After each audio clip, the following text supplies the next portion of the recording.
Hi guys, మా అన్నయ్య వాళ్ళైతే వినాయక చవితి అని మట్టి వినాయకుడిని తయారు చేస్తున్నారు. సో అక్కడికి వెళ్ళిన అందరు పిల్లలతో కలిసి సరదాగా అలా మాట్లాడుతూ చేస్తున్నారు. హాఫ్ అయితే కంప్లీట్ అయినట్టుంది. ఇంకప్పుడే నేను చూసినాను యూట్యూబ్లో అప్లోడ్ చేయి, ఇంకా ఎప్పటికి ఉంటుంది అనేసి సో బ్లాగ్ స్టార్ట్ చేసా. మళ్ళీ నెక్స్ట్ ఇయర్ చూసేసరికి ఇలా మనం సెలబ్రేట్ చేసుకున్నాము అనేసి గుర్తొస్తుంది కదా. So I'm uploading. మీకు నచ్చకపోతే you can skip this video. So మాకు మెమొరబుల్గా ఉంటుంది అనేసి అప్లోడ్ చేస్తున్నాను అంతే. మనందరికీ తెలుసు, ప్రకృతికి సహకరించి మట్టి గణేశుడి చాలా మంచిది అని మనకి కానీ చెరువులో వేయడం కానీ చిన్న చిన్నగా ఇలా మట్టితో తయారు చేసుకొని అందరితో కలిసి లైక్ పిల్లలతో మనం యాక్టివిటీస్ కూడా చేయించవచ్చు. వాళ్ళు ఎంత ఇంట్రెస్టింగ్గా ఉన్నారో. లైక్ స్కూల్స్లో కూడా ఇంప్లిమెంట్ చేస్తే చాలా బాగుంటుంది ఇలాంటివి. సో వాళ్ళతో చేపిస్తూ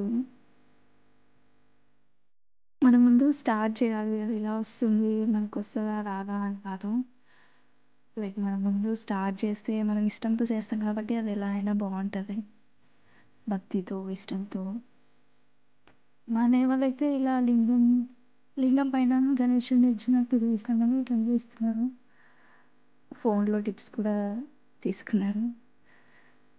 అండ్ ఇలా అందరం సరదాగా చేస్తున్నాం.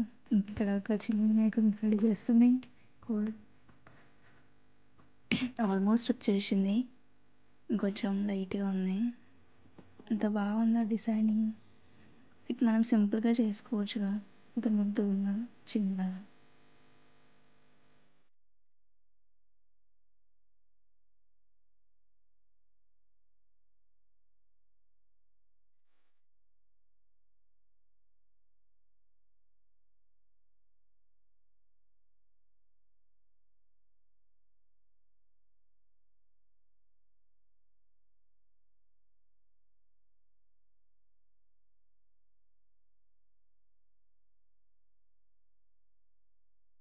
చాలా బాగా వచ్చింది.